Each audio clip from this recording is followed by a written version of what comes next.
Hello everyone, welcome to my repotting sessions. आज चाहिँ मेरो यो व्हाइट कलरको क्रिसमस क्याक्टसलाई चाहिँ मैले यसरी मतलब यो चाहिँ रुट चाहिँ म्याच्योर्ड भइसकेको थियो, तर यसपालि फुल्ला कि भन्ने आशले चाहिँ मैले गमलामा राखेको थिएँ। तर मैले यसको नेचर बुझ्दा चाहिँ यो चाहिँ रुट बाउन्ड मन पराउने अनि गमलाहरू पनि यसलाई चाहिँ सानो सानो चाहिँ मन पर्ने रहेछ। त्यही भएर आज चाहिँ अब यसलाई मैले अर्को वर्षलाई ठुलो बनाउनको लागि यसलाई मैले सानो गमलामा राख्दैछु। So let's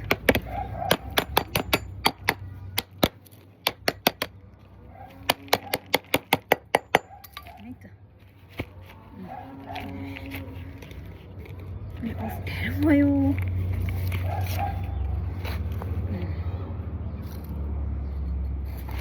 Let's do like this, okay? Well,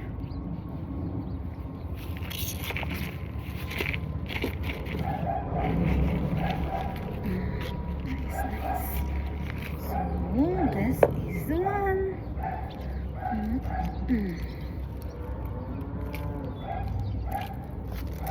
यिनीहरू सबैलाई चाहिँ मैले एउटै भाँडामा राख्ने डिसाइड गरेछु अहिलेलाई चाहिँ, किनभने I will give them time to grow. म चाहिँ यिनीहरूलाई हुर्किने समय दिँदैछु। तर यसको लागि चाहिँ पटन मिक्सर चाहिँ यसको लागि चाहिँ अनि बालुवा क्रिसमस क्याक्टसलाई चाहिँ अलिक बालुवा धेरै भएको माटो नै मन पर्दो रहेछ है। मेरो पर्सनल एक्सपिरियन्स क्रिसमस क्याक्टसलाई चाहिँ रुट बाउन्ड पनि एकदमै मन पर्दो रहेछ। त्यही भएर मैले चाहिँ उनीहरूलाई पहिलेकै माटो तर गमला मात्रै सानोमा चाहिँ रिपोर्ट गर्न लागेको छु। अनि एकदम थोरै मल यो मेरो मलको मिक्सरमा हालिदिएँ। तर खासमा कति मान्छेहरूले रिपोर्टिङमा चाहिँ गर्नु हुँदैन, माटोको मिक्सरमै पछिबाट हालिदिनुहुन्छ। माटोको मिक्सरमै चाहिँ मलहरू चाहिँ एड गर्नु हुँदैन। तर आई ट्राई दिस है। यसले चाहिँ लुज माटो अनि तर रुट बाउन्ड मन पराउँदो रहेछ यो क्रिसमस क्याक्टसले चाहिँ। सो यो चाहिँ मेरो वाइटवाला हो।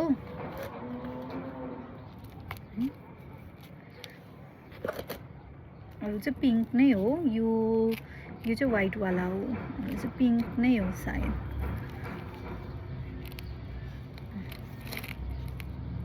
यसलाई चाहिँ म अब अर्को वर्षलाई साँचेर राखिरहेको छु। मेरो सबै क्रिसमस अरू कुनै कुनै त फुलिरहेछ।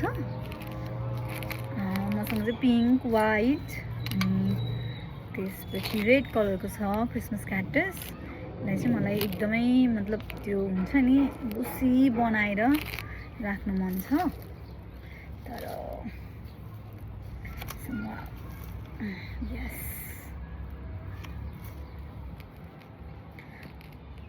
हैन,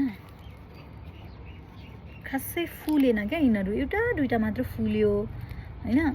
कुनैमा एउटा फुल्यो, कुनैमा दुईटा फुल्यो। किन भन्दा चाहिँ यिनीहरूलाई पट ठुलो भएर स्ट्रेस भएछ। So I understand. अनि मैले यसलाई सानो पटमा सारेँ।